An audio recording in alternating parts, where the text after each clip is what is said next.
Bueno, pues bienvenidas, bienvenidos al seminario Historiografía y Género del CEICH, aquí en la UNAM, aquí estamos en el CEICH.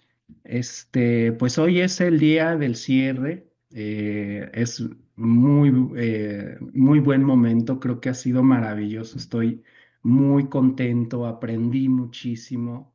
Fue creo que un proceso en el que logré visibilizar muchos conceptos, categorías, problemas, pero también procesos investigativos, una serie de temas, problemas de que yo desconocía, ¿no? Y bueno, pues en ese sentido creo que el día de hoy vamos a cerrar muy bien, como por ahí dicen, con broche de oro, no sé, si esté bien la frase, pero me parece que pues para mí es maravilloso contar con la doctora Elizabeth. Yo ya la he escuchado en algunos seminarios, en muchas conferencias, por ahí ando siguiendo tu trabajo. Además, una compañera historiadora muy querida en la comunidad, ¿no? Este, y bueno, pues quisiera presentarla, la doctora Elizabeth Cejudo Ramos de Sonora, originaria de Sonora, es una historiadora mexicana. En 2022 recibió la presea al poderío de las mujeres sonorenses por investigación histórica otorgada por el Congreso del Estado de Sonora. Ella es doctora en historia por la Universidad Nacional Autónoma de México con la tesis doctoral Católicas y Ciudadanas, Mujeres Laicas Organizadas contra la Campaña Desfanatizadora en Sonora 1932-1939. Además, es maestra en Ciencias Sociales con especialidad en Métodos de Investigación Histórica por el Colegio de Sonora con la tesis Discurso y Esfera Pública, Mujer y Prensa en Hermosillo, Sonora. El caso de los periódicos El Pueblo, El Tiempo, 1934-1938, y licenciada en Ciencias de la Comunicación por la Universidad de Sonora. Fue nominada para recibir el premio Celia y Marco Maus a las mejores tesis de historia presentadas en la Facultad de Filosofía y Letras de la Universidad Nacional Autónoma de México y a la medalla Alfonso Caso para estudiantes sobresalientes de los posgrados de la UNAM. Ambos reconocimientos están en proceso de dictaminación. Es profesora investigadora de tiempo completo adscrita al Departamento de Historia y Antropología de la Universidad de Sonora. Actualmente investigadora nacional nivel 1 del SNI del CONACYT. Bueno, pues sin más, le doy la bienvenida a la doctora Elizabeth. Muchas gracias por estar aquí y por donarnos tu maravillosa investigación y todos tus conocimientos. Adelante. Al contrario, doctora Ávila, un gusto estar acá con ustedes. Me siento muy honrada de que me hayan invitado a formar parte de este seminario y sobre todo con mucha responsabilidad ahora que para cerrarlo, que espero no decepcionarles, ¿no? Les agradezco mucho la recepción. Y bueno, entrando en tema, entiendo que el doctor Ávila les compartió, ¿no? Algunos trabajos, algunas publicaciones en las que, digamos, he trabajado en los últimos años. Y bueno, ahí podrán como observar más o menos que por lo general me he movido en la primera mitad del siglo XX. Mi trabajo ha recuperado como de manera más extensa, digamos, la participación política de las mujeres en el México postrevolucionario, ¿no? Un poco como para empezar a trazar primero las ideas que se fueron gestando acá en Sonora y luego tratar de identificarlas con las conversaciones a nivel nacional y tal, ¿no? Esto que les voy a presentar ahora es parte de un proyecto que estoy trabajando desde el año pasado, en el cual busco un poco acercarme a las caracterizaciones sobre los usos del pasado en momentos específicos, digamos, o momentos importantes en la historia de las mujeres en México. El Año Internacional de la Mujer en 1975 es un evento que, digamos, forma parte de este recorrido o de esta línea ascendente que se ha querido mostrar de pronto en la historia de las mujeres. Entonces, me interesó mucho conocer primero como la representación católica, ¿no? Por mis intereses de investigación. Y entre más iba leyendo sobre el tema, entre que las fuentes y la propia historiografía, pues voy viendo que 1975 cada vez me parecía más relevante, más importante y cada vez lo conectaba más con lo que había pasado en la primera mitad del siglo XX que pues, yo había estado trabajando. Entonces, así es como cuando Francisco me preguntaba como qué podíamos presentar en este seminario, pues le digo, bueno, ando trabajando ahora en cómo se discutió el feminismo en la década de los 70, cómo se iba representando con esta Conferencia Internacional de la Mujer, entonces pues va, nos podemos presentar algo por ahí, ¿no? Entonces, déjenme, les comparto pantalla. Ya me confirmaron ahorita que se veía. Y decidí titular La Revolución y Feminismos porque justamente a pesar, ¿no?, de que habían pasado muchos años después de la Revolución Mexicana, esta revolución vista como un concepto, no como un periodo específico de tiempo, pues todavía resuena mucho en este espacio temporal que yo estaba estudiando y también hay una resonancia bien importante sobre qué significa el feminismo, qué significa ser mujer, cómo vamos a definir la agenda feminista y esto convierte a la conferencia de 1975 en un factor determinante, ¿no?, para grandes discusiones dentro del feminismo. Antes de iniciar digamos, una caracterización muy general que hace Dora Barrancos, una historiadora argentina que no hace mucho publicó la historia mínima del feminismo en América Latina, buenísimo libro y que creo que ya está de acceso libre, que define en forma muy general al feminismo como una corriente de pensamiento y también de acción política y tiene como objetivo digamos, lograr la igualdad de derechos para los hombres, extinguir cualquier tipo de tutela masculina subordinante. Se habla de que nace en el siglo XIX, ¿no? Pensando en una versión muy, muy occidental, pero pueden encontrarse trazos anticipatorios. Y bueno, esta movilización pues se ha presentado de forma diferente, no necesariamente consistente, no necesariamente constante, no necesariamente igual y no necesariamente en modo ascendente, como parecería en algunos relatos, ¿no? Ahora, esto que les presento ahora lo enmarco como en tres elementos que me parecen importantes o que creo que atraviesan el trabajo, que lo sostienen. Por un lado, la historia del feminismo, marcada, digamos, por esta idea de que la categoría de este sujeto político del feminismo, que es la mujer o las mujeres, es una categoría dinámica, es una categoría que cambia constantemente y es una categoría que se sustenta en diferentes expresiones en espacios y tiempos específicos, ¿sí? La historia del feminismo supone, desde la visión de la historiadora John Scott y otras autoras que son mi referencia, pues esta idea de nunca dar por sentado qué significa ser mujer, qué significa ser mujeres y tratar de estudiar las actividades o las acciones de grupos de mujeres que se autodefinen dentro de esta movilización política, que se presentan en el campo político como feministas.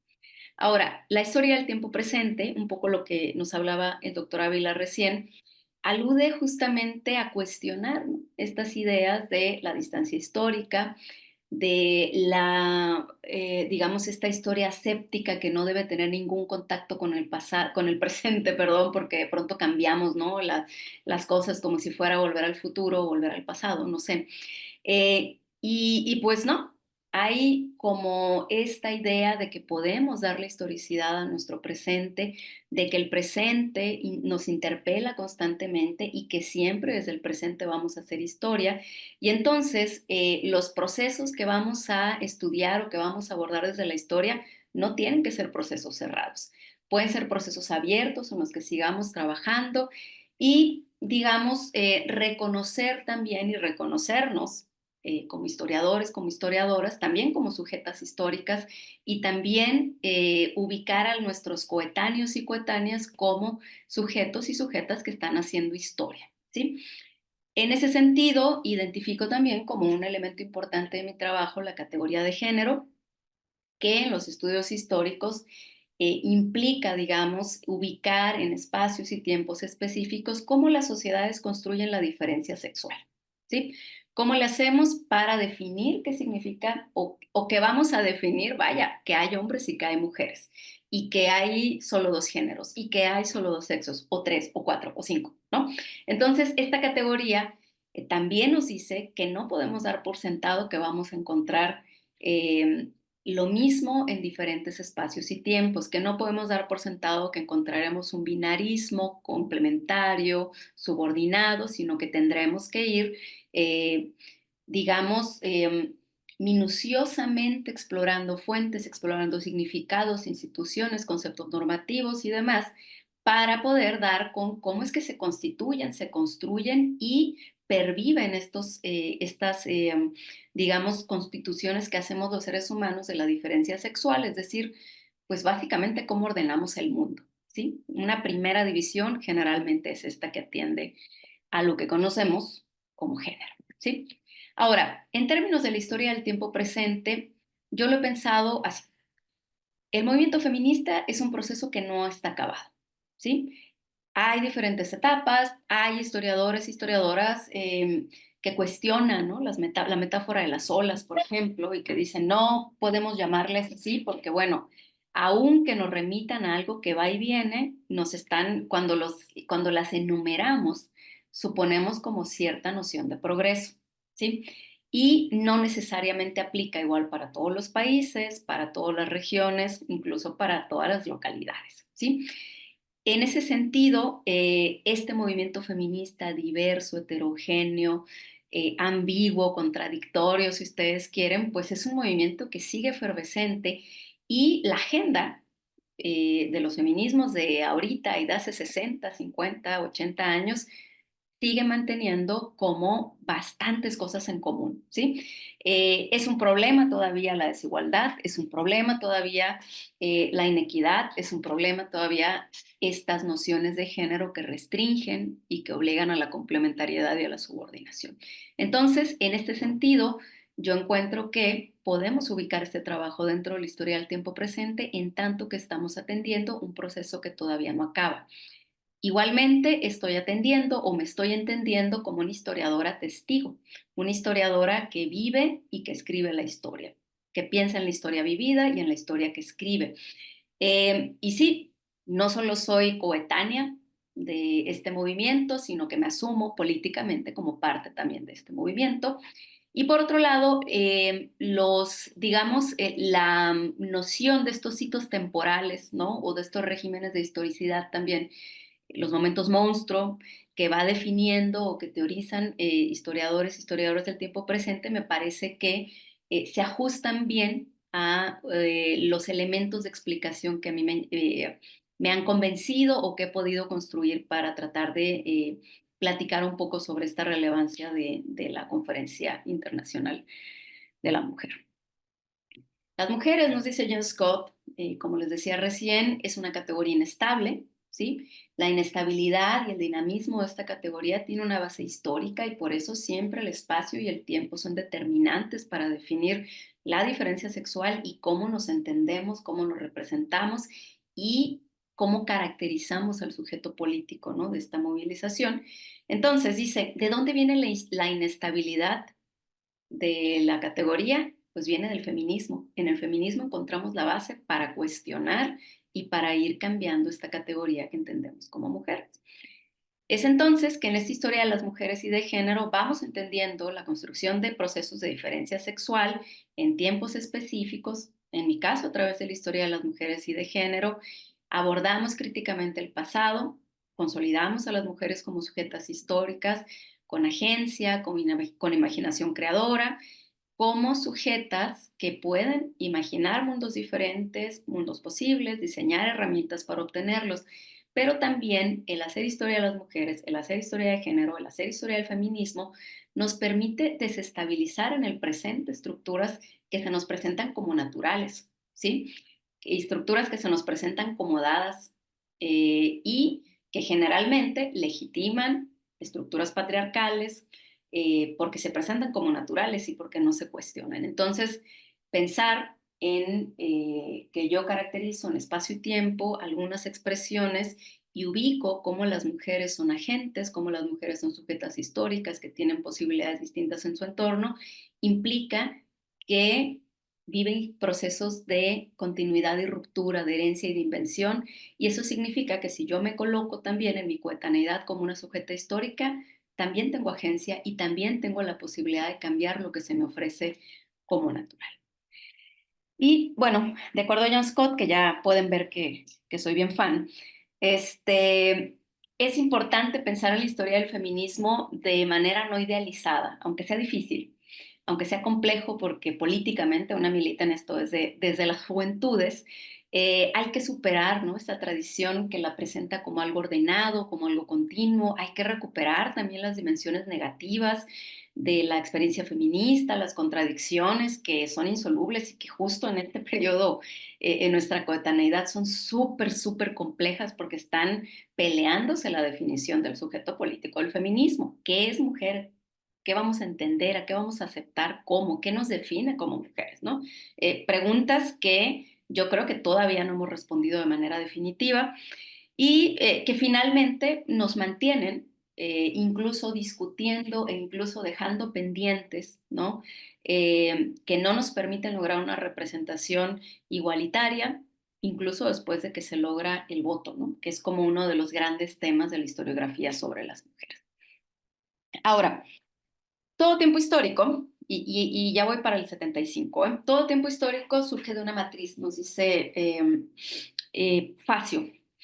Entonces, estas matrices nos van diciendo más o menos cómo cambian o cómo hay rupturas específicas que van definiendo la manera en la que la humanidad entera, ¿no?, como un proceso global, tiene de cómo identifica el mundo, de cómo constituye valores, de cómo no solamente identifica el mundo, sino de cómo define su tiempo, ¿sí? Es decir, empiezan a cambiar nuestros regímenes de historicidad. Esto es que, digamos, en el corazón de la modernidad estaba esta noción de que el pasado era algo que se tenía que ignorar, que se tenía que abandonar, que el presente era una especie de formación, digamos, de la humanidad, de niñez, juventud, y que el futuro, o sea, el progreso, encontraríamos la madurez. Había una visión hacia futuro, ¿no?, que va cambiando. Entonces, los seres humanos, por ejemplo, en el Renacimiento digamos, una observación del pasado como algo idealizado, ¿no?, que podemos ver también en otros discursos. Entonces, de acuerdo con los historiadores del tiempo presente que hacen o que revisan y revisitan el siglo XX, tenemos tres hitos importantes en nuestro siglo XX, ¿no? Por un lado está 1945, el final de la Segunda Guerra Mundial y el inicio de la Guerra Fría. ¿Qué es lo que pasa aquí? El mundo se presenta como bipolar, ¿sí? El mundo se presenta como hay de dos sopas, ¿sí? O estás con el régimen o con la constitución de un sistema capitalista, o estás con la constitución de su parte contraria, que es el socialismo y la expresión en el comunismo. Hay una suerte también de optimismo de la posguerra que permite una historicidad que ve hacia el futuro todavía, que observa bonanza, que observa posibilidades, ¿no?, de creación, pero también de destrucción con la amenaza de la Guerra Fría. Este modelo se va agotando, y lo platicaremos ahorita con más detalle, para 1968, que es un poco como este hito que nos da pie a los movimientos liberacionistas que observaremos en la década de los 70 y que enmarcan, ¿no?, este Año Internacional de la Mujer. Y finalmente tendremos 1989. ¿Por qué 1989? Porque cae el muro de Berlín, que significa de alguna manera pues el inicio del fin de la Guerra Fría. La posibilidad que tenía la humanidad, digamos, de pensar en un mundo bipolar se desploma, ¿sí? Y tenemos que empezar a reconsiderar, digamos, otras opciones micro, no macro, vaya, ¿no? Entonces, en 68 decide voltear al presente y hacer algo ahora ya, y 1989 lo que dice también es, ya lo único que nos queda es lo que tenemos ahora, ¿sí? Ahora, en este marco, entre 1968 y buena parte de los 70, pues se conoce como los radicales 60, los largos 60, esta idea también de los Global 60 o los 60 globales, ¿no? Como les contaba ahora, hay un cambio de régimen de historicidad en la década de los 60, final de la década de los 60, hay un ocaso del progreso, hay algunas dimensiones de este modelo capitalista que se van desmoronando, ¿sí? Hay procesos de descolonización, está la Revolución Cubana, están los movimientos por los derechos civiles en Estados Unidos, eh, y como les decía, la juventud tiene una ruptura, ¿no? Con lo patriarcal, no solamente el feminismo, sino la juventud en lo general. Y este auge de la nueva izquierda o de una izquierda como mucho más radical que la que estaba ocurriendo en esta primera mitad del siglo XX, tiene sentido porque este régimen de historicidad permite o propicia, digamos, la búsqueda de cambios más rápidos porque ya no se piensa en un futuro deseable que está a la vuelta de la esquina. Se ve un futuro que no es deseable y se quiere cambiar en este momento. Yo les digo a mis estudiantes, en este momento era lo queremos todo y lo queremos ya. Y eso hace que se radicalice también la juventud y que haya una ruptura importante con con todo lo que suponía la vida de sus padres. Y bueno, el auge de la nueva izquierda, la contracultura, por su parte, que también es una cultura que se une, ¿no? A la revolución sexual, de la psicodelia, el consumo de drogas, la propia Guerra Fría, los inicios de estas nociones de vías de desarrollo, de desarrolladas, las naciones de primer mundo, de tercer mundo, ver cómo nuestro entorno global se va dividiendo y se va clasificando y se va definiendo, ¿no? Cuáles serán entonces los países que van a dirigir globalmente a nuestro planeta, ¿no? Según Wallerstein, estas explosiones que se viven en 68 se ven como finalmente la desestabilización de lo que él reconoce como el sistema mundo, que según su teoría se va desarrollando desde el siglo XVI, tiene su auge en el 18 y pues bueno, en el 19, perdón, y pues bueno, tiene su declive a finales de la década de los 60 y de ahí se sigue. Ahora, en este sentido y en este marco, ¿no? De un cambio de régimen de historicidad y de digamos, una revolución global, ¿no? Un montón de movilizaciones juveniles, pacíficas, no pacíficas, una circulación de ideas que van en contra, ¿no? De lo patriarcal, de lo establecido, pues van surgiendo los diferentes movimientos de liberación. Está el movimiento de liberación homosexual, el movimiento de liberación de la revolución sexual, el movimiento de liberación femenino, incluso la propia teología de la liberación que surge en la década de los 70. Este lenguaje de la liberación pues atendía justamente a una nueva época, digamos, y nuestros actores y nuestras actoras que estaban viviendo y construyendo en esa época asumían su papel en la historia, ¿sí? Y sabían que lo que estaban haciendo estaba generando, digamos, alguna suerte de ruptura, alguna suerte de cambio. Ahora, esta segunda ola que se le llama la segunda ola del feminismo a nivel global. En México la han estudiado, pues tuvieron aquí a una invitadaza de lujo en el seminario, la doctora Ana Lau, que ha sido de las pocas que han estudiado este neofeminismo que le puso, que así lo bautizó la doctora Ana Lau. El neofeminismo o la segunda ola, o algunos dicen que tercera, bueno, es la que ocurre en la década de los 70 y hay una explicación que coincide en quienes se han acercado a ese periodo, que es, bueno, estas movilizaciones que ocurren en los entornos universitarios, urbanos, de finales de los 60, principios de los 70, permiten una formación política importante en las mujeres y potencian, digamos, las posibilidades de cuestionar su lugar en el mundo y no solamente eso, ¿no? A partir de la movilización que encabezan en sus universidades, sino también sus posiciones y su trabajo como mujeres, ¿no? Dentro de estas movilizaciones.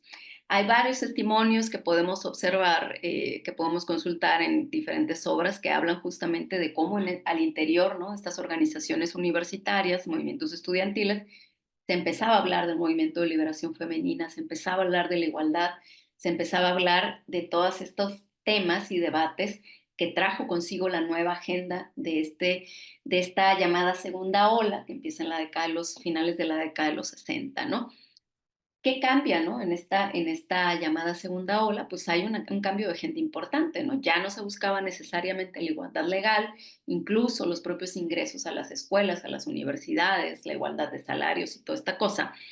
Perdón, la posibilidad de entrar a los trabajos, porque la igualdad de salarios todavía se sigue discutiendo. Entonces, esta segunda ola o neofeminismo se colocaría en el cuerpo femenino, ¿sí? Y en las exigencias y manifestaciones que tienen que ver con la interrupción legal del embarazo, con las anticoncepciones y demás. Se denuncian formas de sometimiento patriarcal que antes no se observaban, la propia violencia doméstica, se elimina, ¿no?, este acatamiento maternalista del feminismo y se pugna por una libertad de anticoncepción, de sexualidad. También pues se van denunciando estas que después se conocen como microviolencias en la casa, en los trabajos, en las escuelas. En este contexto surge, ¿no?, la preocupación de la Organización Nacional de las Naciones Unidas para configurar una agenda para el desarrollo. Estaba muy en boga, piensen ustedes, estos países de primer mundo, de tercer mundo, que básicamente, pues digamos en términos muy burdos y sencillos, era pues los que producen la materia prima y los que la transforman en producto y hacen el respectivo usufructo de ello, ¿no? Total, la ONU estaba muy preocupada y estaba tratando, uno, de contener una sobrepoblación que estaba ocurriendo en el mundo, de generar campañas de salud y demás. Entonces empieza a hablar y empieza a preocuparse por configurar una agenda para mejorar la condición de las familias y para mejorar la condición de las mujeres. Es así que decide armar esta conferencia internacional, pues con el objetivo de constituir una agenda efectiva que pudiera llevarse en los siguientes 10 años, que permitiría mejorar sustancialmente la condición de las mujeres, que en ese momento, de acuerdo a sus diagnósticos, pues era bastante precaria, sobre todo en los países de tercer mundo. Es así como pues hay una competencia, digamos, hay una lucha por parte de diferentes países, entre ellos Australia, Irán, Colombia, por la sede. Y bueno, como ustedes imaginarán, pues es un evento muy importante, un evento que conjugaba la participación de más de 80 países afiliados o alineados a la ONU, que permitiría, digamos, recibir a personas de todo el mundo, de recibir una atención internacional para México, ¿no? Luis Echeverría Álvarez estaba, de acuerdo a la historiografía, particularmente me estoy refiriendo a los textos de Pamela Fuentes y de Jocelyn Olcott, se veía como una figura emergente, como un líder de tercer mundo, ¿no? Es decir, quería mantenerse o tener una posición muy visible y además, como ustedes saben, pues también el gobierno de Luis Echeverría Álvarez tiene muchas contradicciones, ¿no? O sea, de pronto hay algunas medidas que le fueron celebradas versus otras que todo el mundo ya sabemos que son verdaderamente detestables, ¿no? Entonces, México tenía el interés de presentarse como un Estado moderno entre la comunidad internacional. Luis Echeverría tenía interés de presentarse como este líder emergente de tercer mundo y pues bueno, eventualmente pues México gana la sede, ¿no? ¿Qué pasó o qué se tuvo que hacer antes o cómo se fue preparando México para ganarse la sede? Pasaron algunas cosas. En 1974, Luis Echeverría introdujo cambios en el artículo cuarto constitucional para garantizar la igualdad de hombres y mujeres ante la ley. Como ustedes saben, en 1947 hay como un ajuste, ¿no?, en nuestra constitución, en la cual se podían reconocer la posibilidad de votar y ser votadas a las mujeres en elecciones municipales, y luego en 53 pues se van cambiando nuevamente nuestra Carta Constitucional para, digamos, reconocer plenamente la ciudadanía de las mujeres. Entonces faltaba cómo modificar ese artículo de los hombres y las mujeres son iguales ante la ley, y esto lo hace pues el Congreso de la Unión bajo la propuesta del presidente Luis Echeverría Álvarez. Igualmente, en su sexenio se implementa una campaña de planificación familiar que seguramente si no son así súper jóvenes podrán recordar estas ideas de pocos hijos para darles más, la familia pequeña vive mejor y toda esta cosa. en el entendido de que hay un problema de sobrepoblación evidentemente en el mundo. Incluso se ha registrado, pues tuvo conversaciones públicas, ¿no? Sobre condiciones, digamos, de posibilitar esta liberación femenina, ¿no? Digamos, del aborto no se llegó como a hablar, pero ahí sí sus límites el presidente. En fin, estas fueron algunas de las acciones que se presentan, digamos, para ganar la sede del Año Internacional de la Mujer. Y aquí pueden ver una notita de periódico, que olvidé decirles que estuve trabajando con hemerografía y con informes, y acá podemos ver una conmemoración, ¿no? O sea, cómo todavía se recuerda esta idea de la igualdad legal en México, pues el 14 de noviembre de 1974 y entra en vigor en 1975, como lo puede ver la nota del periódico, ¿no? ¿Cuál es la relevancia de esta conferencia del Año Internacional de la Mujer? Como les decía recién, hay un enfrentamiento entre los bloques político-económicos y un enfrentamiento, ¿no? Digamos, de ideas, ¿no?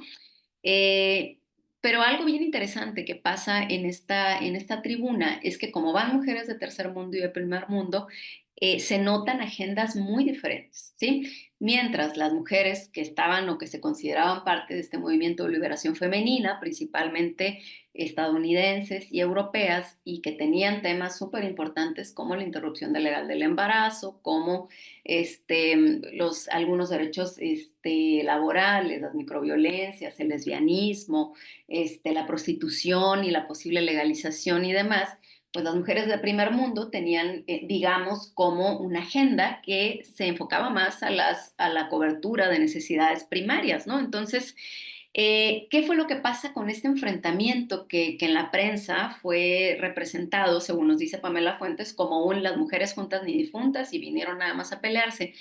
Pero lo que nos explican tanto Olcott como Pamela Fuentes es que hay en realidad una toma de conciencia y una toma de conciencia a partir de la toma de postura. No todas somos iguales. El feminismo no nos funciona todas igual. Somos relevantes, estamos decidiendo, tenemos que tomar acción, conciencia, pero no necesitamos las mismas cosas y no tenemos por qué construir la misma agenda todas. Coincidimos en algunas, pero no necesariamente en todas, ¿no? En este sentido, fue digamos, un evento que tuvo una importancia mayúscula, que todavía se conmemora, se recuerda, justo la conmemoración del 8M, pues lo debemos al Año Internacional de la Mujer. Y bueno, finalmente, digamos, hay como lo que ocurrió en la tribuna y lo que ocurrió con otras organizaciones que no estaban necesariamente invitadas a la tribuna, pero que tuvieron un evento alterno, digamos, o donde había organizaciones, sobre todo de la sociedad civil y demás, que tuvieron también sus propias discusiones que iban más o menos encaminadas, ¿no? Ahora, ¿a qué me refiero con esto de los usos políticos del pasado? ¿No? Cuando hablamos de 1975 como un presente que fue en su momento, cómo en ese presente se utilizaba el pasado con fines o con usos políticos. Y eso es un poco lo que traté de explorar. Entonces, de acuerdo con Jelini Vinet, el interés y preocupación por el pasado siempre va a preceder de una necesidad de adquirir sentido en la vida contemporánea. Los seres humanos siempre queremos hacer coherencia, ¿no? Siempre queremos ordenar el pasado, siempre queremos, eh, digamos, aprender a partir de algo ordenado, ¿no? Entonces, las formas que tenemos para tratar de ordenar y de articular el pasado siempre son la memoria y la historia. Y este intento de orden, pues por supuesto que es detonado por algún interés particular. La memoria y el olvido, nos dicen, se han tratado como dilemas existenciales cuando son realmente realidades políticas. Y aquí acudo nuevamente a John Scott para pensar en la política, no solamente, digamos, en términos más amplios, ¿no? Pensándolo en lo instituido y lo instituyente. Y me gusta mucho esta definición que ofrece John Scott, que es pensar en la lucha, la política como la lucha por el poder de construir significados, el consenso y el disenso para saber qué está bien, qué está mal, qué es correcto, qué no, y cómo vamos articulando, digamos, lo que las diferentes representaciones hegemónicas que van diciéndonos cómo andar por el mundo. Entonces, Mi propuesta en este sentido es que el discurso que se constituyó en 1974 para digamos, aprobación de estas modificaciones al artículo cuarto, que es la que se le conoce como la igualdad jurídica para todos, para hombres y mujeres, y la organización de la Conferencia del Año Internacional de la Mujer, se entiende como una revolución continuada, ¿sí? Como todavía un producto de los avances y de los triunfos de la Revolución Mexicana. Lo dice Luis Echeverría Álvarez en el discurso en el que anuncia la propia conferencia y dice, ¿no? El gobierno sabe muy bien que un cambio jurídico de esta naturaleza emprendida puede entenderse como una verdadera revolución, ¿sí? Y en diferentes textos, en diferentes artículos de opinión, está citado como esto justo que yo les comentaba recién, este carácter ascendente, este carácter de puertos distintos de llegada a los cuales pues son acumulativos de alguna manera y son producto de una lucha revolucionaria. Pero fíjense cuáles son los hitos que se van presentando acá. Uno, la Ley de Relaciones Familiares de 1917, que consolida Venustiano Carranza, en el periodo de Venustiano Carranza, que bueno, si la leemos a fondo, tampoco, pues así que digan ustedes que feminista, ¿no? El siguiente punto de llegada es el voto en 1953, la igualdad jurídica en 1974 y lo que seguía era que las mujeres fueran votadas, era cómo capacitamos o cómo logramos que las mujeres efectivamente con esta igualdad jurídica sean iguales que los varones y logren posicionarse en términos políticos. Ahora, este es un fragmento también de otro discurso de Luis Echeverría Álvarez, ¿no? Hace 21 años que se reconocieron a la mujer sus derechos al voto y ser electa a cargos de representación popular. La igualdad política reveló que era deber inaplazable de esta generación conseguir la plena igualdad entre los derechos de la mujer y el hombre. En México no se puede ya alentar el conformismo, ni menos aún tolerar la indebida dependencia física y mental a la que algunos todavía quieren sujetar a la mujer. Esto es, tenemos aquí como varias ideas, ¿no? Por un lado, esta continuidad, digamos, y esta referencia a sucesos anteriores, ¿no? Un poco como para hablar de cuáles han sido los logros que acumula esta generación para lograr el objetivo final, ¿no? Por otro lado, está esta columna, casi me olvidó ponerle el nombre del autor aquí, es la licenciada Hernández, que era una abogada sonorense, que escribía a propósito de, el Año Internacional de la Mujer. La Revolución Mexicana promovió la integración solidaria de la mujer al proceso político, de manera que aquella participase con libertad y responsabilidad al lado del varón en la toma de grandes decisiones nacionales. Entonces, al definirnos como una nación revolucionaria, tenemos que proponer las bases para que en el seno de cada familia se opere sustancialmente la revolución de las conciencias, de las actitudes y de las acciones. Esto a propósito justo de pues esta celebración de la conferencia, ¿no? Y de las preparaciones. Y bueno, acá podemos ver un ejemplo de nota de cómo la mujer mexicana pues de alguna manera se incorpora o se responsabiliza de tareas patrias, de una obligación a la nación a partir de una participación política. De esto pensemos en el recuerdo. Se recuerda la revolución, se recuerda el voto, se recuerda la constitución. ¿Qué se olvida? ¿No? Porque acordémonos que la memoria es un combo entre el recuerdo y el olvido, ¿no? Entonces, ¿qué estamos dejando fuera? Pues si en 1917 se va configurando, ¿no? La ley de relaciones familiares, pues también en 1916 tenemos un congreso feminista. Si Lázaro Cárdenas, pues fue una persona, porque también era mencionado, que ayudó, ¿no? O que apoyó el movimiento femenino, pues tenemos un Frente Único Pro Derechos de la Mujer y tenemos también una presión por parte del presidente Cárdenas, hacia el presidente Cárdenas para que presentara una iniciativa de ley para cambiar o para reconocer plenamente la ciudadanía de las mujeres.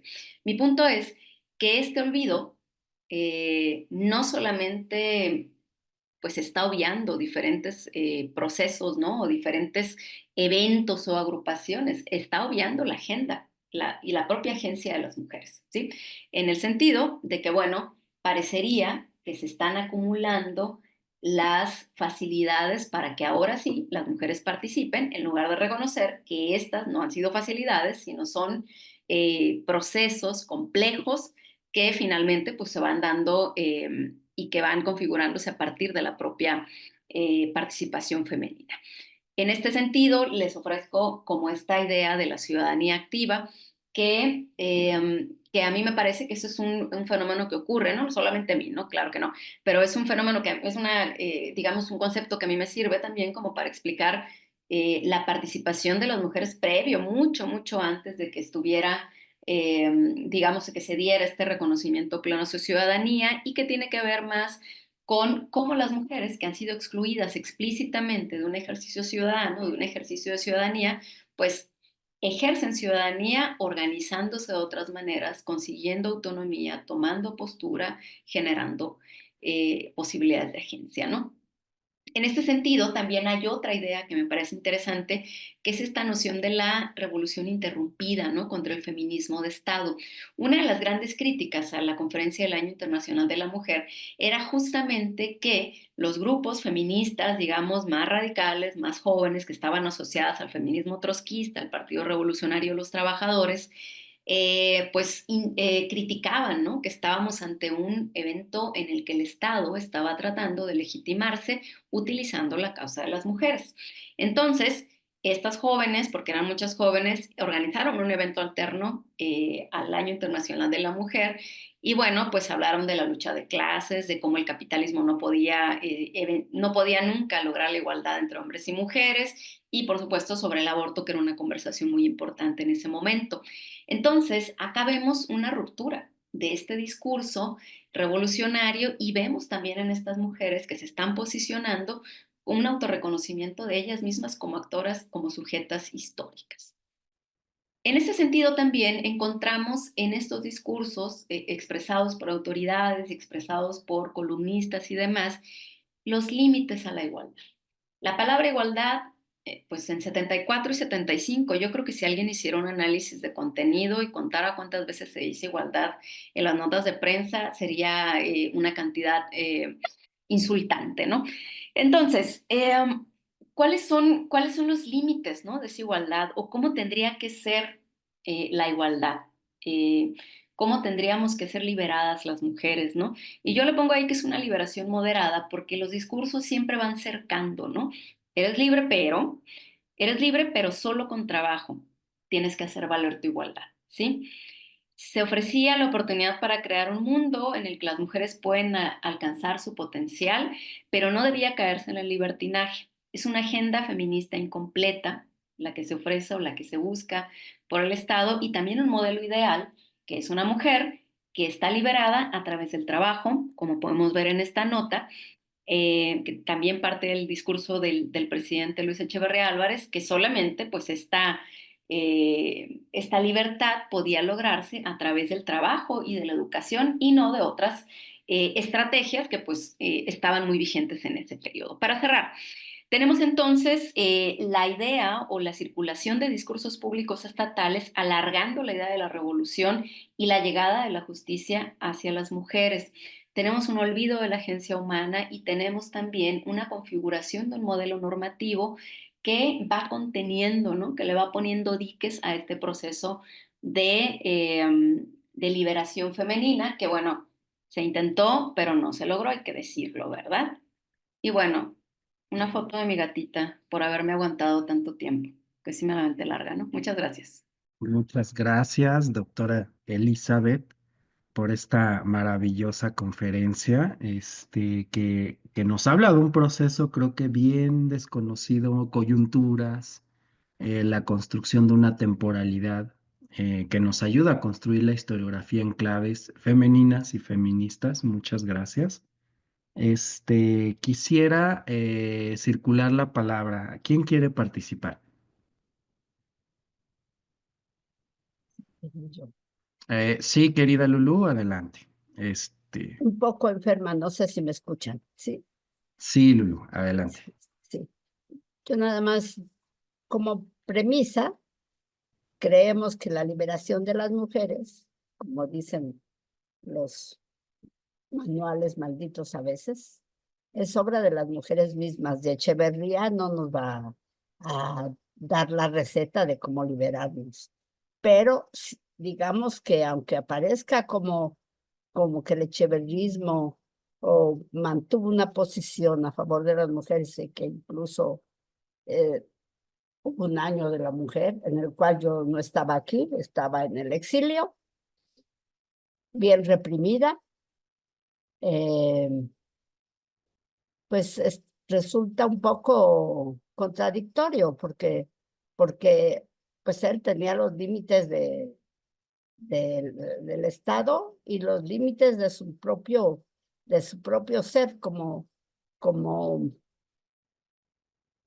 pensador que primero piensa como presidente y de ahí no se sale. Yo creo que de ahí no se sale. Y nosotras, pues, nos tenemos que salir, porque nadie nos va a decir cómo vamos a ser feministas o cómo vamos a construir nuestra vida, y menos Echeverría, que, que tanto destruyó. Estoy un poco enferma, pero eso es lo que así rápidamente quiero decir por el momento. Muchas gracias, querida Lulú. Bueno, pues a ti, Lulú, te tocó todo ese periodo, en el FUS, el Frente Urbano Zapatista, y justamente con Echeverría te fuiste de exiliada. Muy interesante. Muchas gracias, Lulú. ¿Alguien más quiere participar? Bueno, Aquí hay algunos mensajes. sí, ¿qué Muchas pasó? gracias, doctora Elizabeth. Marisela. ¿Quién está hablando? Perdón. Ah, Perdón, creo que era la maestra Lulú, pero ya silenció su micrófono. sí, sí. Bueno, aquí Marisela Iturbide dice muchas gracias, doctora, por sus aportaciones muy enriquecedoras. Fabiola dice muchas felicidades, doctora Elizabeth Cejudo, excelente ponencia. Nancy Martínez, exactamente, Echeverría era el menos indicado para indicar la discusión del feminismo. Muy bien. ¿Alguien más quiere participar o si quieres, por mientras pasamos contigo, doctora, si quisieras comentar algo respecto a lo que nos donó Lulu? Sí, me parece que hay una mano levantada ya. Bueno, aquí tenemos dos participaciones ya. Entonces está la compañera Rosa María, profesora Rosa María y Itandegui. Adelante, compañera. Primero Rosa y luego Itandegui. Sí.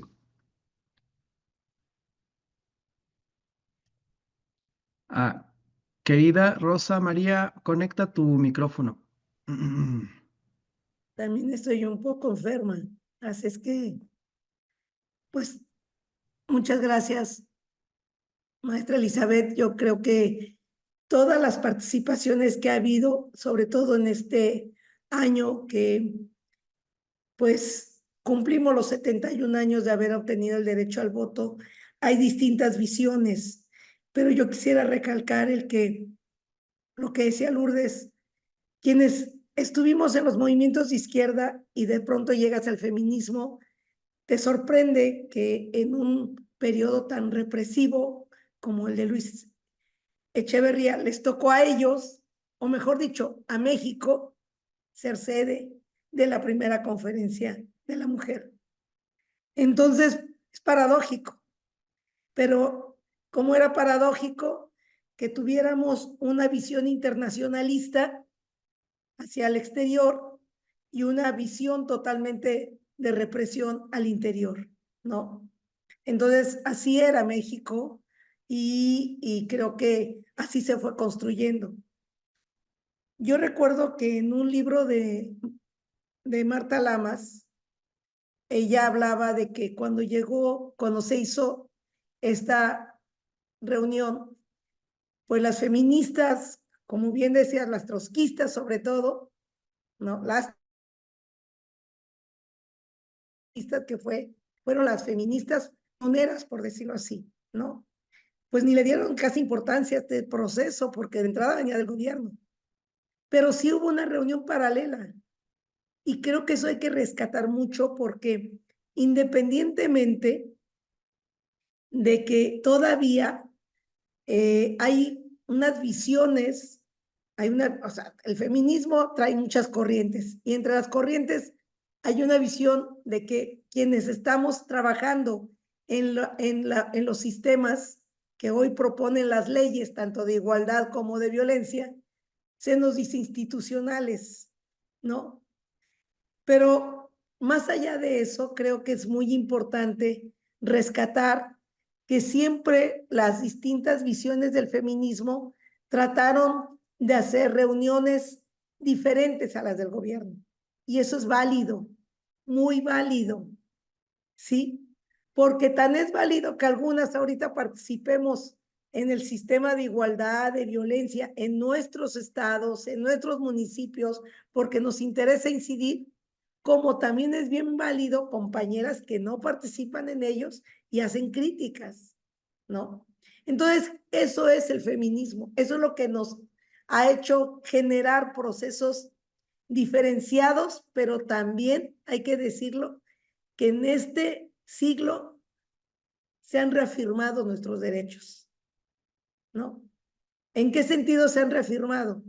Bueno, el solo hecho de que hoy hay una participación masiva de las jóvenes feministas, de verdad, yo tengo 66 años y yo soy muy feliz viendo a mis alumnas, a mis amigas jóvenes que participan. Cuando hace 20 años nos preocupaba quiénes se iban a quedar con la estafeta y ahorita nos rebasaron. Entonces, su participación me parece interesante, sobre todo la aportación que hace respecto a el periodo bipolar que queda después de la Segunda Guerra Mundial y que precisamente en esa bipolaridad se crea la primera instancia internacional de la mujer, la Comisión Jurídica y Social. Y creo que ahí se va perfilando una visión de empezar a promover la participación de las mujeres a nivel internacional. Entonces, creo que esa genealogía que nosotros tenemos en este siglo XX es muy importante porque pues podemos tener visiones diferentes, opiniones diferentes, pero lo que sí es que hoy estamos en un momento muy diferente a los que vivimos en el siglo XX. Creo que el movimiento feminista se ha fortalecido, creo que los avances son significativos. Hay un problema gravísimo de violencia contra la mujer, muy grave, ¿verdad? Algunas veces siento que avanzamos, pero cuando veo, sobre todo en nuestro estado, feminicidios, o cuando me meto a las redes y veo cada vez un mayor número de muertas, y tú dices, ¿hasta cuándo, no? Pero bueno, creo que esos son precisamente los zigzags que se presentan en la historia y que este proceso de que hoy las mujeres forman parte de la toma de decisiones en algunos espacios, sobre todo ahorita con la paridad, pues eso es importante. Que no tienen una visión totalmente de género todas, también, pero yo siempre he pensado que nosotros no tenemos que cuestionar. Queremos estar, que lleguen, y lo que nos toca hacer es empezar a plantear que quienes llegan se comprometan con la agenda del movimiento feminista. Muchas gracias. Muchas gracias. Sigues, querida Itendegui, qué gusto saludarte. Adelante. Sí, gracias. Bueno, apersonándome, aunque sea en esta última sesión, pero he seguido un poco más bien en no sincronía los demás sesiones. Bueno, pues muchísimas gracias, doctora Sacudo, bueno, Elizabeth, por la ponencia, y quisiera pues como algunas preguntas o reflexiones también en torno a justo el año 75. Yo estudié sociología en la UAP, y para mi tesis de doctorado estoy haciendo como un intento de espejeo entre los debates del 75 del año internacional y los debates actuales, así como medio muy instintivamente, porque no soy historiadora, y no manejo así fuentes primarias, sino que ha sido puro de fuentes secundarias. Y llegué a la conclusión que, bueno, me falta mucho todavía, pero veía más o menos tres como tendencias dentro de las, o al menos así también algunas historiadoras que he consultado, como esa Jocelyn Olcott, como que identifican, ¿no? Dentro de la conferencia internacional están como estas compañeras, como lo mencionaba, socialistas, que vienen más de Sudamérica, que están denunciando el terrorismo de Estado en sus países, que están incluso algunas ya en el exilio, están, digamos, denunciando la violencia sexual militar, y que están llamando pues a esta como una lucha contra las dictaduras, como más de izquierda, a esta otra parte liberal, casi como protagonizada por las estadounidenses y en especial por Betty Friedan, la de la NOW, la de National Organization of Women, que tiene pues un discurso liberal como muy de feminismo, digamos, ahora le diríamos blanco burgués, pero en ese momento pues era esa tendencia. Y luego una que casi siempre se nos pasa, que más que feminismo es que está encabezando esta lucha de las mujeres que no se identifican con el feminismo, que sería la de Domitila Barrios, y que de hecho de ahí salió como su discurso y su libro que se llama Si me permiten hablar, y donde cuestiona justamente el discurso del feminismo liberal. También hay una participación de las mujeres lesbianas, que también está dentro y fuera, ¿no? Como que algunas mujeres estaban tanto en la conferencia como en el evento paralelo, yo lo que alcanzo a ver.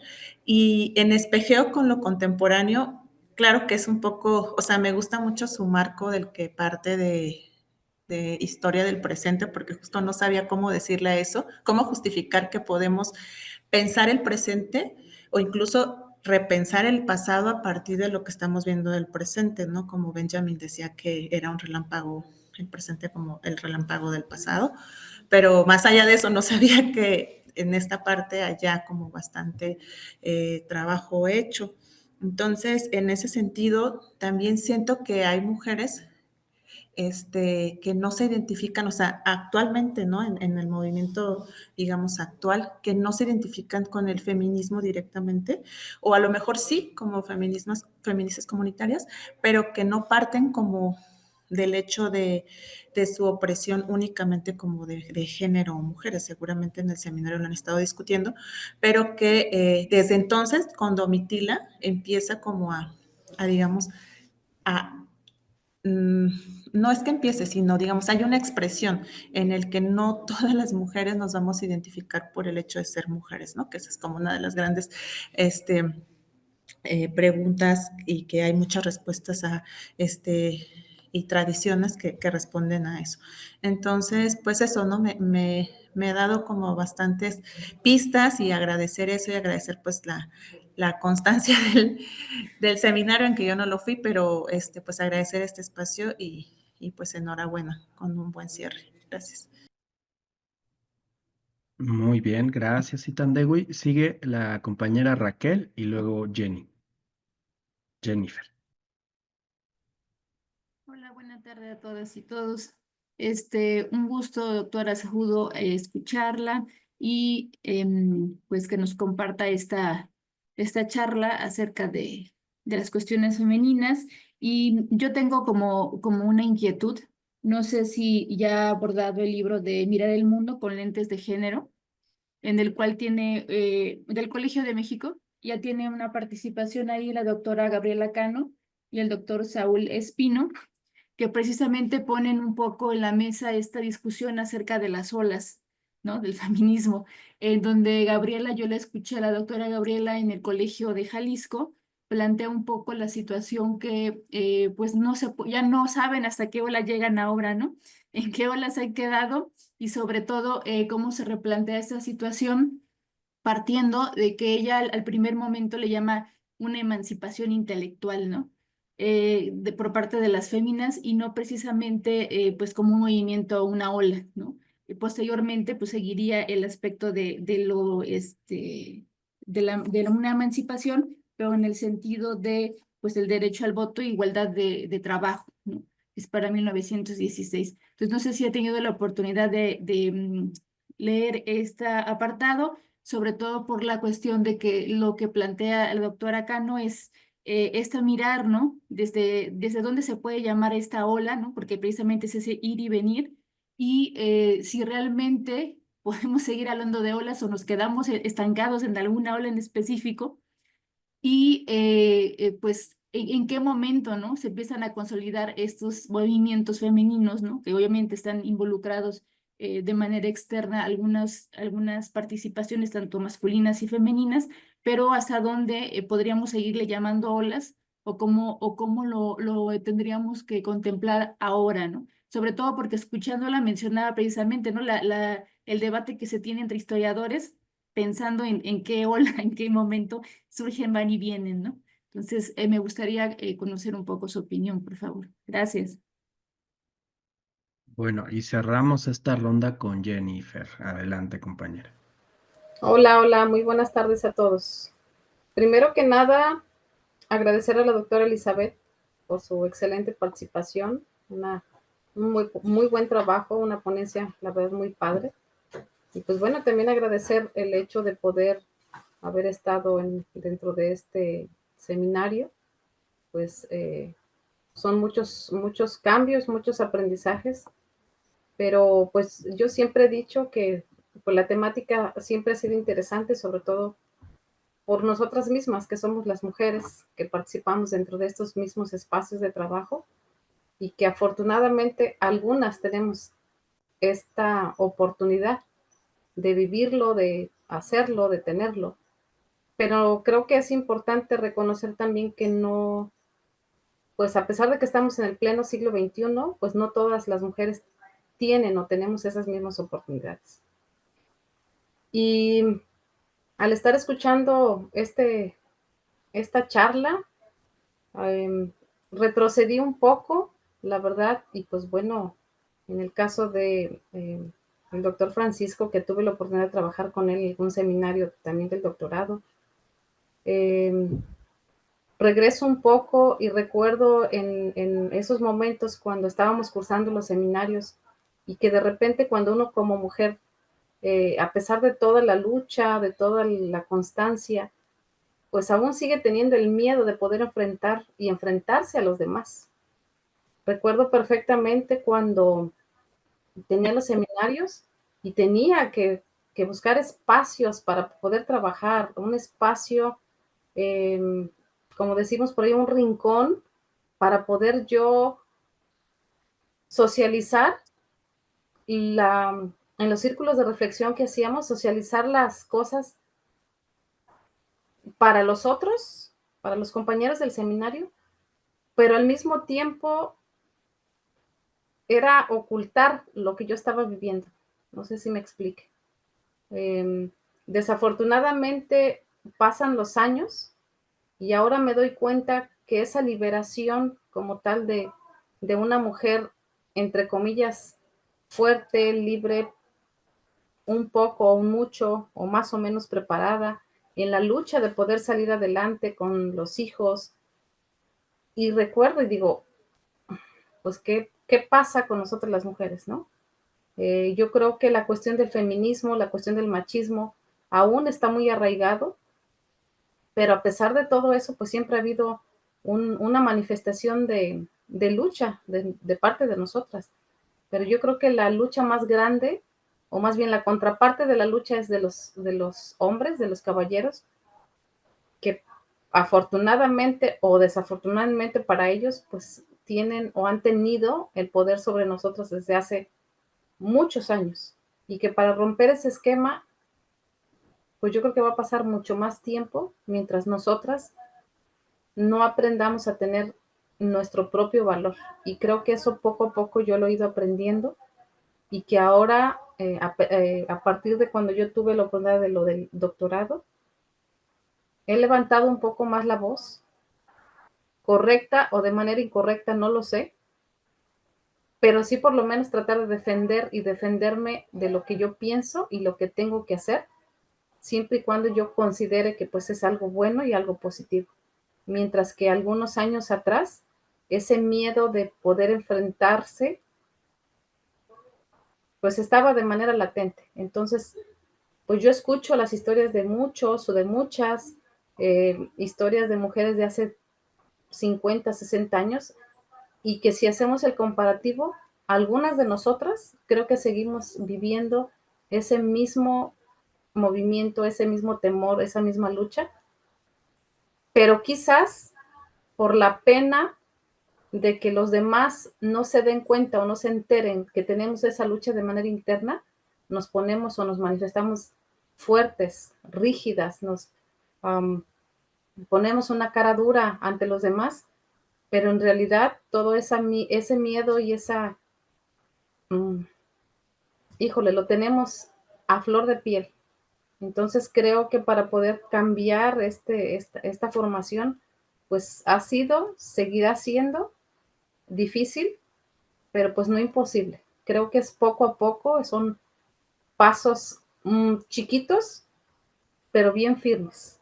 Pero yo creo que todo eso, esos contextos, los vamos cambiando pues desde, primero que nada, desde nosotras como mujeres, y no seguir permitiendo que nos manipulen como, pues, como marionetas al final, independientemente en el esquema, en el espacio, en el contexto que nos encontremos. Yo creo que siempre nos merecemos respeto y no por ello poder agredir, por ejemplo, a los caballeros. Yo nunca he estado de acuerdo tampoco con eso.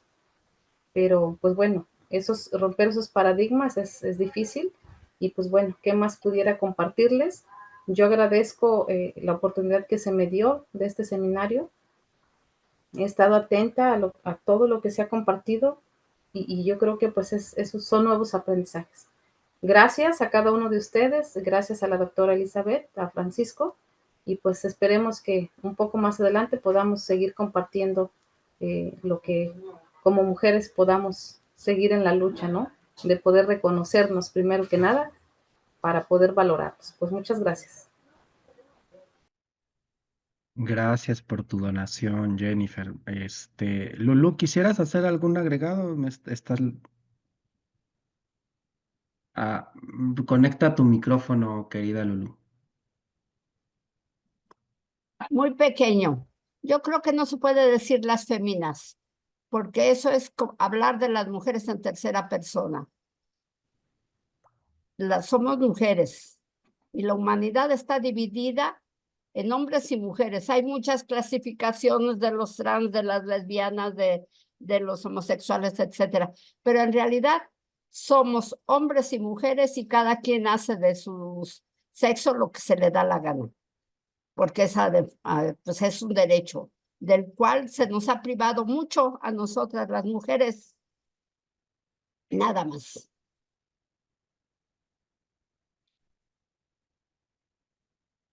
Ay, gracias, por supuesto, gracias, Elizabeth, y también Jennifer, me gustó mucho tu posición.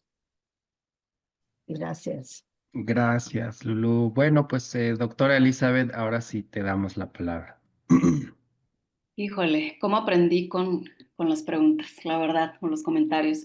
Lulu, me encantaría entrevistarte. Me encanta la idea de entrevistarte. Mira, a mí también una de las cosas que más me llamaron la atención cuando empecé a ver la historia de esta conmemoración de la conferencia, es yo, pero ¿cómo que Echeverría? Dije, ¿no? Porque obviamente todo el mundo conocemos la historia de Echeverría, quién fue, los atropellos, ¿no? Que se llevaron a cabo durante su administración y las anteriores. Entonces, a mí me hacía mucho Genocida. ruido y yo trataba, ¿perdón? Un genocida. Sí, totalmente, totalmente, ¿no? Un terrorismo de Estado hecho y derecho, que afectó a una generación entera. Y entonces yo decía, bueno, ¿por qué este sujeto no estaba interesado? O sea, cuál era la agenda? Y por eso me interesé como en tratar de analizar un poco cuáles eran sus discursos públicos, un poco para entender esta justificación o cómo lo cuadraba dentro de su administración. Por supuesto, pues yo no le creo, ¿no? Sin embargo, hay, digamos, mi búsqueda más allá digamos, de buscar verdades, pues era como tratar de entender cómo estaban articulando, cómo estaban tratando de justificar o estaban tratando de utilizar, digamos, conferencia y cuadrarla, ¿no? Con un gobierno revolucionario que a todas luces pues era represivo, que tenía como muy pocos intereses claramente de una liberación. Y por eso esta parte en la que yo hablo de la contención, ¿no?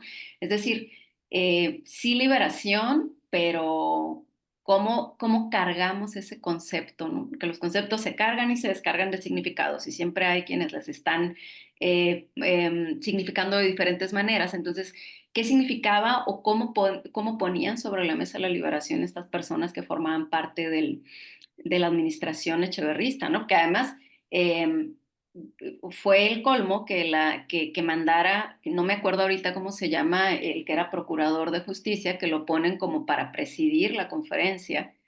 Y pues hay una gran polémica al respecto de cómo pones a un varón a presidir la Conferencia Internacional del Año de la Mujer, Taboada, no me acuerdo cómo se apellidaba. Finalmente lo quitan, ¿no? Ojeda, Ojeda, sí. Y bueno, o sea, que ahí te das cuenta y dices, Ojeda bueno, Payoada, ¿no? ajá, sí, incluso Oscar Chávez lo pone en su canción, ¿no? Esta súper misógina que hace el corrido del 1975, que luego ya se la pongo a mis estudiantes cuando justamente vemos el video, cuando yo explico la clase del Año Internacional, vemos el video de Domitila Barrios y vemos como la confrontación que ella le hace a la cuñada, dice, de Echeverría, ¿no? Y justamente sí, pues refiere a estas posiciones tan diferentes que hay entre las mujeres y las agendas que van cambiando de manera bien clara, ¿no? Digo, en ese sentido y a partir de, digamos, de estos posicionamientos que identificas, a mí me parece muy bien, Itandewi, sí, ¿verdad? Es Itandewi, sí, perdón, es que nunca había escuchado el nombre. Me parece que también está digamos, navegando al mismo tiempo que estos feminismos negros, lesbianos, chicanos. Entonces, esta idea de empezar a conversar acerca de la multiplicidad y lo heterogéneo que puede ser esto a lo que le llamamos feminismo, quedó muy, muy claro en la conferencia, pero era algo que estaba discutiéndose a nivel global. De manera muy clara y que pasa en México en 1994 con la ley de las mujeres zapatistas, ¿no? Y toda esta polémica que hubo entre las feministas, que justo ahora les decimos blancas, feminismo blanco, ¿cómo le dicen? Se me fue el nombre. Pero bueno, como que controla, homogéneo, heterogéneo, no, hegemónico, perdón, ya. Y bueno, sí, estoy completamente de acuerdo y a mí me hizo todavía más interesante el trabajo, el tratar de explorar este discurso de Echeverría, que estoy en eso todavía y creo que voy a encontrar cosas más interesantes. Ahora, el asunto de las mujeres feministas trotskistas es algo que a mí me parece fascinante. Tuve contacto con algunas acá en Sonora, por ejemplo, las mujeres que inician, digamos, visiblemente una movilización feminista son feministas trotskistas que se afiliaron al Partido Revolucionario del Trabajo y hace muy poquito editaron un libro sobre sus memorias, ¿no? Y cómo ingresaron al feminismo y toda esta cosa. Y eventualmente, pues fueron las que configuraron acá diferentes reformas, la ley de cuotas, la propia tipificación del feminicidio acá en Sonora se hizo gracias al activismo de mujeres que vienen de ese feminismo trotskista, ¿no? Y sí, yo sí creo que el feminismo ahora es un movimiento de masas, lo dice Dora Barrancos, ¿no? Yo recuerdo, y hace poco lo comentaba en una charla, ¿no? Yo me acuerdo hace 10 años, íbamos a una marcha y si éramos 50 éramos un montón, ¿no? Ahora yo veo en una ciudad pequeña como es Hermosillo, ya no se diga la Ciudad de México, ciudades más grandes, son reuniones multitudinarias y se habla de eso, se habla en las redes, se discute. Eh, y si bien veo un movimiento masivo, jovial, porque está encabezado generalmente por las morras, y vemos que las universidades, los movimientos estudiantiles son feministas, ¿no? Las grandes movilizaciones son de mujeres. Entonces, lo que veo también es un antifeminismo muy fuerte, ¿sí? Hay un discurso antifeminista tremendo que es muy violento también. Y también esta idea de la ideología de género, ¿no? Como esta noción promovida por grupos conservadores y demás, las propias derechizaciones de muchos países que están regresando retrocediendo muchos derechos para las mujeres, pues es bien preocupante, ¿no? Porque por un lado vemos un movimiento potente, vivo, juvenil, y por otro lado vemos una contraparte muy dura y también financiada, hay que decirlo, de grupos conservadores que están como en esta lucha y y en este tratar de generar ansiedades, miedos, pánico moral, ¿no? Con respecto a muchos elementos del feminismo. Esto del espejeo del 75 actual a mí me parece bien interesante y bien sugerente, ¿no? En tanto que yo les pregunto a mis estudiantes así como, a ver, para identificar este rollo de cómo podemos explicarnos que que todavía, después de 200 años, no hemos logrado la igualdad. Dice la ONU que nos faltan 300, ¿no? Eh, ¿En qué te pareces a tu abuela y en qué no te pareces a tu abuela? ¿Sí? Porque podemos tener muchas diferencias que a lo mejor son superficiales, a lo mejor son más profundas, pero sigue habiendo continuidades, ¿sí? Sigue habiendo elementos de ese deber ser que son internos y que son externos y que es un juego, ¿no? Entre lo de afuera y lo de adentro, pero que se van manteniendo y que es también, pues, producto de que estamos en una estructura eh, patriarcal, capitalista, colonialista, ¿no? Que va diseñando, o sea, ese es un monstruo. Y eso no, pero el monstruo no, el monstruo quiere que piense que no lo podemos cambiar, que es imposible, ¿no? Un poco eso nos dejó la herencia del fin de la Guerra Fría, pues de ya no hay salida, hay que funcionar con lo que tenemos y sobrevivamos y ya. Pero yo creo que el monstruo sí se puede combatir y se está haciendo, pero es un proceso lento, es un proceso que implica leyes, que implica educación, que implica políticas afirmativas, que implica un montón de cosas que a mí me parece que pues, se tienen que ir generando poco a poco eh, pues para lograr eventualmente, es más, que ni siquiera pensemos en este asunto de la igualdad, simplemente ya sea algo que esté tan naturalizado que ni siquiera hablemos de eso, ¿no? Pero bueno, yo no sé cuánto tiempo tenga que pasar para que ocurra todo esto. Y ya, ay, tengo bien mala memoria y mi letra está horrible, entonces según yo ya les contesté todo, no sé si me faltó algo. Muy bien. ¿Hay alguna otra cuestión que les haya faltado? Bueno, voy a leer estos comentarios. Dice, mi abuela materna, dice Nancy Martínez, mi abuela materna tenía 55 años cuando ejerció su voto por primera vez. Siempre recordó el momento con orgullo. Nunca me dejó ir a votar. Siempre nos pidió que votamos. eh, Siempre nos pidió que votamos ya que había sido una conquista para las mujeres. José Luis Delgado, buenas tardes. El contexto histórico por el que estamos viviendo, de extrema violencia, de guerras de exterminio, de gran desigualdad económica provocada por el neoliberalismo salvaje, requiere que que la o las nuevas olas o movimientos de feminismo articulen sus luchas contra este sistema que no solo es patriarcal, sino capitalista y explotador de mujeres y hombres. Creo que la unidad de luchas hoy es más urgente que nunca. Muchas gracias, maestro Francisco, por coordinar espacios de reflexión y aprendizaje como este. Muchas gracias a ti también. La compañera Verónica Alejandra dice gracias a cada una de las ponentes y participantes por la donación de saberes y su existencia que implicó encuentros y desencuentros que nos permite aferrarnos a otras formas de pensarnos. Son una constante inspiración para continuar deconstruyendo y celebrando la vida entre nosotras. Muchas gracias, qué lindo mensaje. Adelante, sí.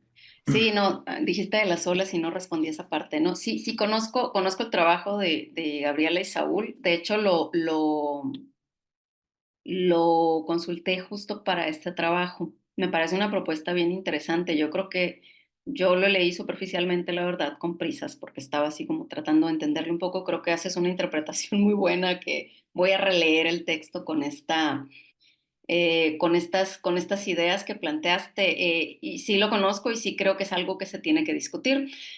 Luego a los seres humanos nos encanta la certeza, ¿no? Y bueno, pues ya está esto, ¿para qué lo movemos, no? Si nos sirve, si funciona, si es un marco, pero bueno, el chiste también es problematizar y cuestionar y luego cuando ya estamos nombrando las cosas de forma distinta, es que las estamos también entendiendo de una forma más compleja, me parece, ¿no? Entonces la propuesta que hacen Gaby y Saúl me parece muy sugerente y bueno, Gabriela tiene añísimos estudiando el feminismo en México, ¿no? Entonces creo que su propuesta es producto de muchos años de reflexión y de trabajo. Entonces lo voy a volver a leer con lo que me dices para ver si le cacho mejor. Gracias. Muy bien. ¿Hay alguna otra participación? ¿Alguna otra pregunta? Yo. Sí, adelante, Adriana. Bueno, pues yo antes que nada, pues felicitarte, Francisco, porque la verdad me parece que esta parte fue bastante, esta parte del seminario fue muy completa. Hubo literatura, hubo historia, hubo cine. Yo estuve la primera parte, la segunda no pude estar por cuestiones de tiempo, pero creo que se va haciendo más completa y me pareció que abre más el panorama de todo lo que se ha estudiado y se ha hablado sobre el género, ¿no? Y que hay esta vertiente desde el género, de la posición de la mujer y que sobre todo la voz la tienen las mujeres. Porque ahorita, como decía la doctora Elizabeth, comentaban que ponen a un hombre, ¿no? Entonces tú eras ayer lo comentaba con una compañera doctora en ciencias políticas, se le decía, es que él nada más coordina, como que interviene, pero no interviene, que eso es lo que me gusta, que la voz la tienen las compañeras, las ponentes y nosotras. Entonces eso me parece maravilloso, que no siempre se hace, Francisco, felicidades. Ahora sí que sigue así y estoy esperando el siguiente seminario para inscribirme.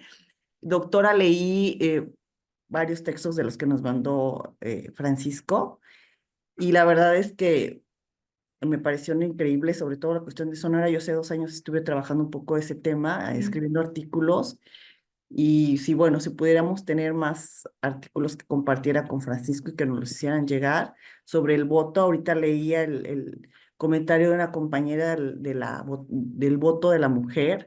Usted narra precisamente todo esto, cómo se da en Sonora, y yo recuerdo también que mi mamá solo estudió la secundaria, pero ella era amante de la historia, de los museos y la superlectora, y ella siempre nos decía que teníamos que ir a leer.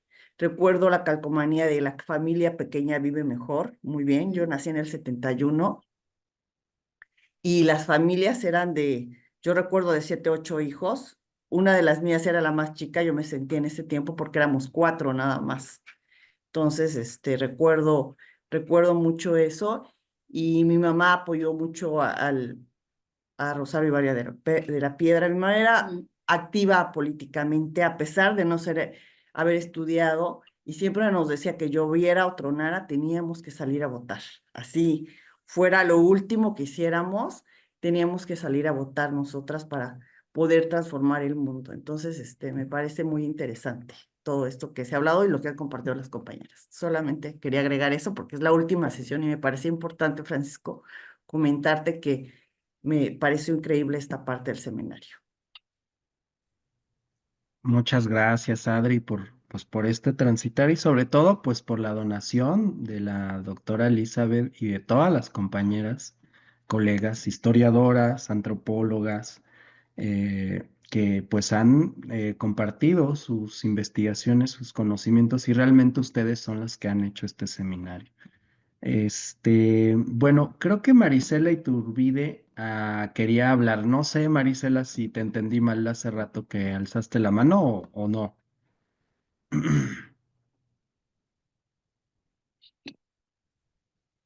No, creo que no.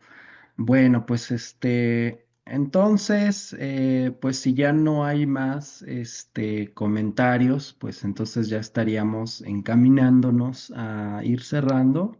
La compañera Esperanza Perea dice, todos y cada uno de los temas tratados han sido provocadores, me llevo mucha tarea, gracias por haber hecho extensiva la invitación.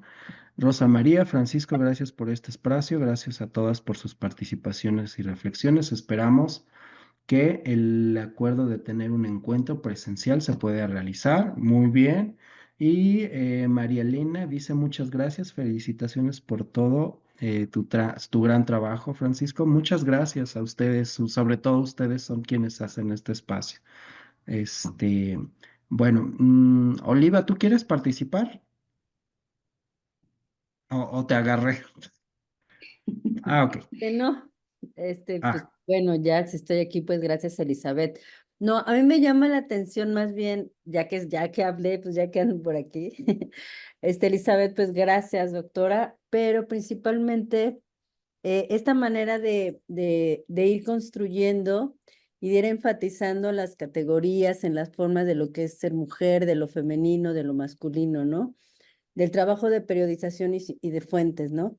Creo que muchas veces esa la pasamos de largo o no nos detenemos un poco a ver de qué manera estamos nosotros hablando del ser mujer en un contexto, como bien mencionabas, ¿no? Y esa parte de la metodología es algo que, híjoles, más en la historia del presente, ¿no? En la historia reciente, ¿no? Muchas veces no nos detenemos a ver cómo estoy utilizando el nombre, o sea, le llamo mujer, les llamo feministas, y bien decías, ¿qué es ser feminista hoy, no?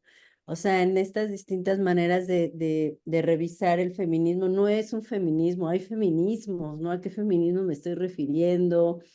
Y entonces ahí viene como todo un trabajo bien interesante, ¿no? En el activismo también de las mismas mujeres y que con tu plática pues nos invitas con toda tu investigación, pues a poner atención justo en estas partes, ¿no?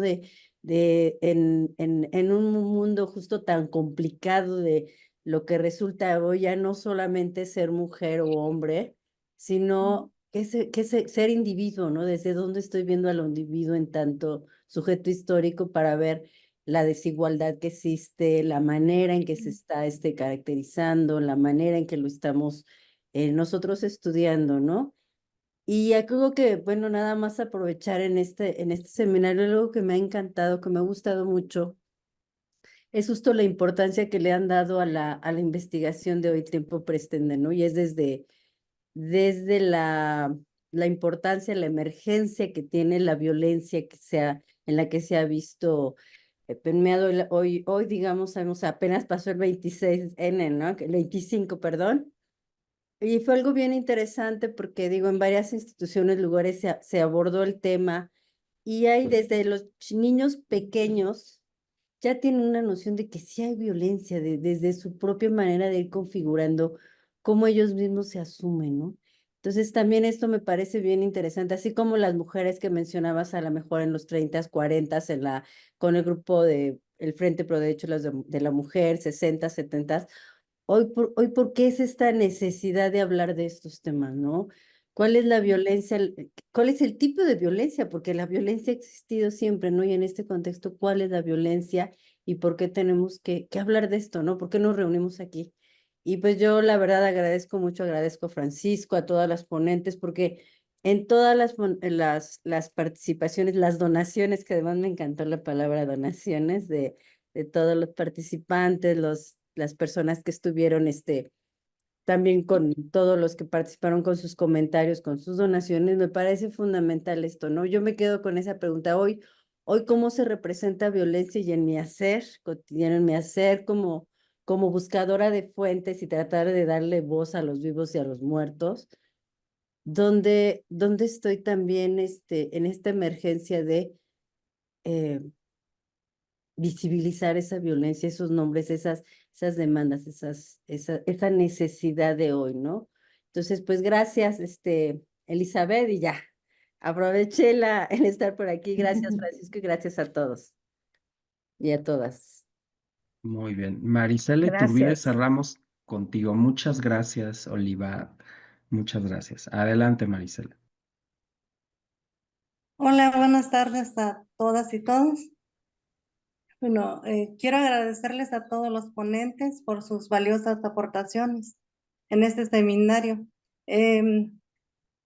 Todas sus investigaciones pues me dieron un panorama muy amplio para la realización de mi trabajo de investigación que me encuentro realizando, la cual es con enfoque interseccional y abordo también lo que es el género y el feminismo. Y pues tengo ahora sí la tarea de profundizar más en esto, que es el feminismo, puesto que mi trabajo se centra en las relaciones de género, en la lucha de las mujeres indígenas en la costa montaña de Guerrero. Entonces, este seminario pues me sirvió de mucho a mí para poder analizar más a fondo y darle una estructura mejor a mi trabajo y analizar estos nuevos conceptos que me servirán también para mi trabajo de investigación. Muchas gracias a todas y todos. Muchas gracias, doctor Francisco. Muchas gracias a ti, Marisela. Bueno, pues finalmente estamos cerrando, estimada doctora Elizabeth, pues muchas gracias, reitero. Y pues quisiéramos que cerráramos con tu palabra. ¿Cómo te sientes y cómo te vas, estimada doctora? No, pues bien contenta, me encantó escucharlas. De verdad que las preguntas me invitan a pensar, sus reflexiones también. Digo, estoy segura de que si esto fuera presencial me hubiera tocado el pastel de despedida también. Entonces, bueno, voy a hacer de cuenta que está ahí. Pero no, nada, muy feliz de haber compartido con ustedes, de compartir mi trabajo y de tener esta retroalimentación tan precisa, tan inteligente, tan curiosa también, ¿no? Nada, muchísimas gracias por recibirme y pues nada, ay, si quieren como ver otros trabajos en mi academia.edu, ahí está ahí pueden ver más y pues nada, yo creo que es bien importante, retomando un poco lo que dice Olga, como siempre, pensar por qué seguimos hablando, por qué nos seguimos convocando, por qué seguimos todavía como discutiendo estos asuntos, ¿no? Que parecen repetirse, que parecen como una constante. Y sí, seguimos todavía conviviendo con muchas violencias, no solamente en lugares esperables, ¿no? Sino también en los que parecería que están más asépticos, como las universidades, que son espacios tremendamente hostiles también para las mujeres. Entonces, creo que reitero un poco lo que dije recién, ¿no? O sea, el monstruo quiere que lo veamos como natural y como que no lo podemos cambiar, pero yo siempre, y en todos mis trabajos lo uso, la posibilidad de agencia, de imaginación, de creatividad, pues es lo que tenemos y es con lo que hay que darle, ¿no? Pues nada, un gustazo conocerlas y pues nada, nos vemos prontito. Muchas gracias. Y ya nada más para comentarte, doctora Elizabeth, que el día de hoy mando todas las constancias, el trámite de constancias de sus Mm. conferencias juntas, me las pedían así, no puedo una sola, y espero que en los próximos 15 días te las envíe el departamento académico, ¿no? Te las van a enviar Excelente. directamente Sí, ya sé y cómo a funciona la todas, burocracia sí. Y, universitaria. y a todas y a todos ustedes, que también asistieron al seminario, también les voy a tramitar sus constancias, justo tengo que hacerlas todas juntas.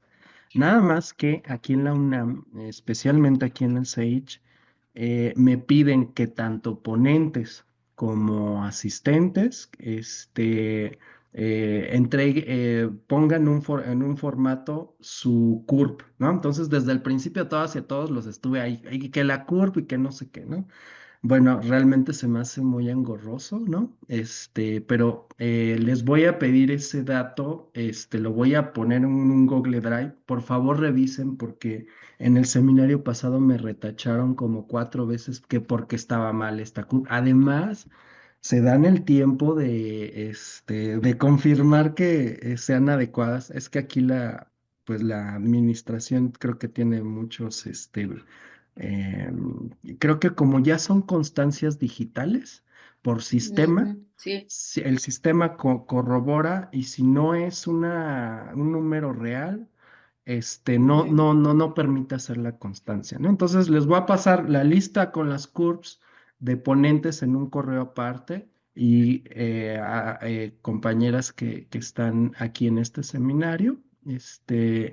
Y bueno, por favor revisen y cambien y agreguen nada más eso. Perdón, es muy engorroso, pero la vez pasada me tardé 6 meses porque me regresaban, y yo no soy muy bueno para esto, ¿no? Además de muy distraído. Entonces, así le voy a hacer. Perdonen que les esté molestando con esas cosas, pero les voy a mandar un mensaje, ¿sale? Y pues yo la verdad que me voy muy contento, con muchas preguntas nuevas, con un deseo de saber y de conocer muy grande, pero sobre todo muy agradecido por todas las donaciones de ustedes. Ha sido un proceso, creo, de diálogo, pero también de tejer y de tejer de otro modo, ¿no? Creo que eso fue muy lindo. Y bueno, pues estamos proponiendo una parte 4, justamente con este enfoque de historia reciente y además de historiografía de izquierda, porque un poco también aquí tenemos ese perfil. Pero pues un poco invitar a compañeras de otras latitudes de América Latina, que nos donen y que nos compartan cómo están construyendo y tejiendo la historiografía de género y de historia de las mujeres. Y bueno, pues próximamente también, el próximo año les enviaré la invitación. Y bueno, pues les mando un agradecido y muy cordial y muy afectivo abrazo y saludo. Muchas gracias. Y pues un aplauso para todas las compañeras y para todas ustedes. Gracias.